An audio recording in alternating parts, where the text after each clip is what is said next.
The next question, an isoquant shows all the alternative combinations of two inputs that yield the same total product. So you can see this is the isoquant curve, which is because of diminishing marginal rate of technical substitution, and this is the isocost curve. And when isocost and isoquant they intersect, it becomes tangent, that is the producer's equilibrium. Maximum production, maximum satisfaction producer enjoys there only.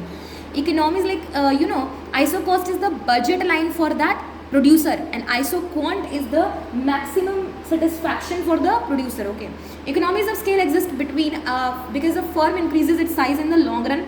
Labor and management can specialize, yes. Larger input buyer can get finance at lower cost and purchase inputs at lower per unit cost. A firm can afford to employ more sophisticated technology in production, yes, all of these.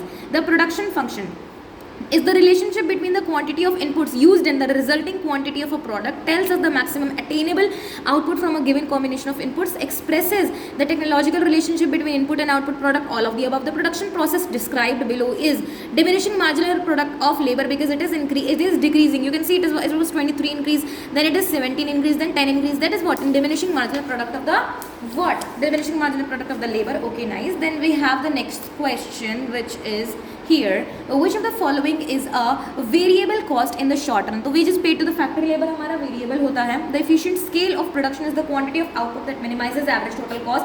Okay, तो average total cost को minimize करने वाला हमारा होता है क्या? Quantity of output, efficient scale of production.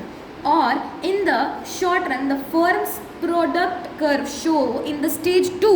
Stage 2 ही हमारा काम का है, क्योंकि स्टेज फर्स्ट और हम लोग थर्ड को, स्टेज फर्स्ट और थर्ड को हम लोग शायद एब्सर्डिटी कहते हैं, है ना, स्टेज ऑफ एब्सर्डिटी या फिर नॉनसेंस, क्योंकि इन दोनों का कोई काम ही नहीं है. मैक्सिमम प्रोडक्शन मैक्सिमम चाहिए, ठीक है, that is what it says. तो स्टेज 2 जो है, total product increase diminishing rate and reaches maximum at the end of the stage. Maximum इसी एंड पे जाता है. फिक्स्ड इनपुट क्या है? The input whose quantity can not be quickly change in the short run in response to the desire of the company to change its production. This is what it says. Average product क्या होता है? तो average product को हम लोग कैसे define करते हैं? तो total product they live divided by the number of units, यानी कि एवरेज प्रोडक्ट हमारा होता है टोटल प्रोडक्ट अपॉन क्यू. देखो, TP divided by number of units variable input. Okay, which of the following true? कौन सा? All of the above. After the inflection point I hope ये वाला है, आप लोगों को पता होगा, ये वाला पॉइंट जहाँ पर ये जो कर्व है अपना रुख बदल लेता है.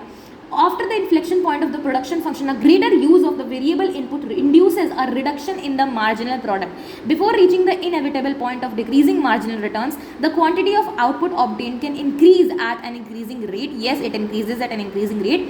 Yes, the first stage corresponds to that range in which AP is increasing as a result of utilizing increasing quantities of variable input. Yeah, that is correct. Marginal product mathematically is the slope of total product curve. Yes, marginal product जो है वो slope होता है, total product curve का slope होता है. Suppose the first 4 units of variable input generate corresponding total in outputs of 200, 350, 450, 500. Marginal product of the third unit of input, ये है हमारा फर्स्ट, सेकेंड और थर्ड यूनिट ऑफ इनपुट का जो MP है वो है हमारा 100. ठीक है, 350 माइनस 450 100. ओके, मतलब 450 माइनस 350 100. तो हम लोग बोल रहे हैं थर्ड यूनिट ऑफ आउटपुट का इसका MP क्या होगा? इसका तो यही ना MP होगा. इसका MP क्या होगा? इसका 200 होगा, है ना. इसका MP क्या होगा? इसका 0 होगा. इसका क्या होगा? इसका 150 होगा. इसका क्या होगा? इसका 100 होगा. Which of the following false क्या है फिक्स्ड कॉस्ट की तरह? Total fixed cost continue to exist between even when production is stop. TFC continue to exist between production is stop होता है in the short run, but they exist in long run even when production is not stop. नहीं, ये false है बिल्कुल. और diminishing marginal returns for the first 4 units of variable input is existed.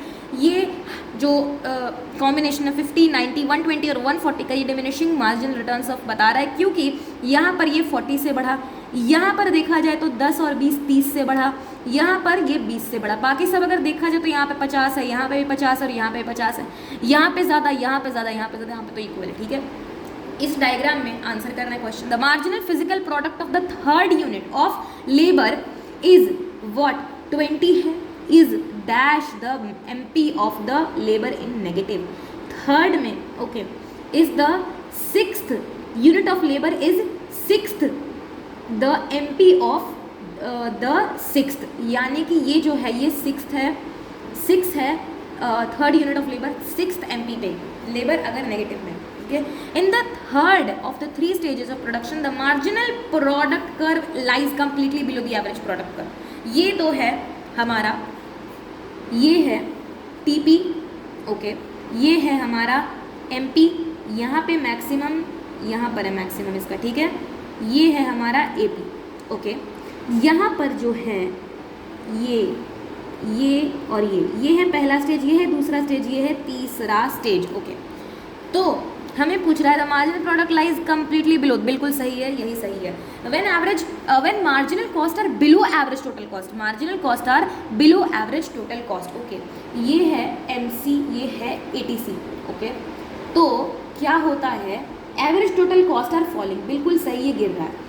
Firm का long run average total cost curve is tangent to all curves of short run average total cost, and I hope that I don't need to explain this, क्योंकि वही वाला वो है कि envelope curve, I hope so कि you know envelope curve, board curve बहुत बार हम लोग पढ़ चुके. In the long run if a very small factory were to expand its scale of operations, it is likely that it would initially experience economies of scale, ठीक है. A firm's long run average total cost curve is tangent to all short run average total cost curves that represent the lowest average total cost for producing each level of output. Statement describes returns to scale. Increasing inputs by 1/4 lead to increase in output of 1/3. So the marginal cost of a firm of producing the 9th unit of output is 20. ये है हमारा MC. Average cost of the same level of output is 15. यानी कि हमें दिया हुआ है Q दिया गया है 9, ओके, MC दिया हुआ है 20, ओके, और एवरेज कॉस्ट दिया हुआ है 15, ओके. हमसे पूछ रहा है क्या ट्रू है, marginal cost and average cost are both rising, बिल्कुल, एवरेज कॉस्ट और मार्जिनल कॉस्ट दोनों राइज कर रहे हैं.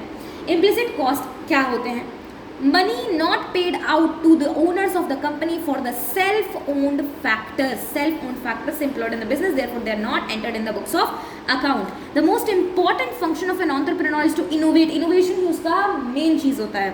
Economic costs of production differ from accounting cost of production because economic cost जो है वो opportunity cost add करते हैं firm में which uses its own resources. In the figure given below, possible reason why the average variable cost curve approaches the average total cost curve is what? Average fixed cost होता है as falling as output rises, okay.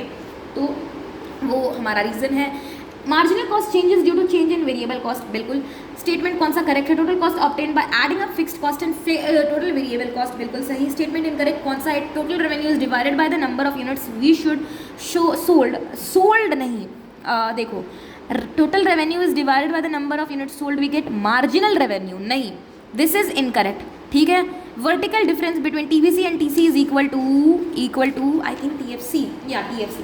The following part of long average cost is tangent to the corresponding short run average cost curve का following part ही रहता है. Which one of the following is external economies of scale in the long run, development of skill labour, and this is all about, and I hope that it's visible, okay, this is now visible, okay. So this one is C TFC, C का TFC, यहाँ पर है A following part और यहाँ पे development of skill labour, this is the what, and external economies of scale in the long run.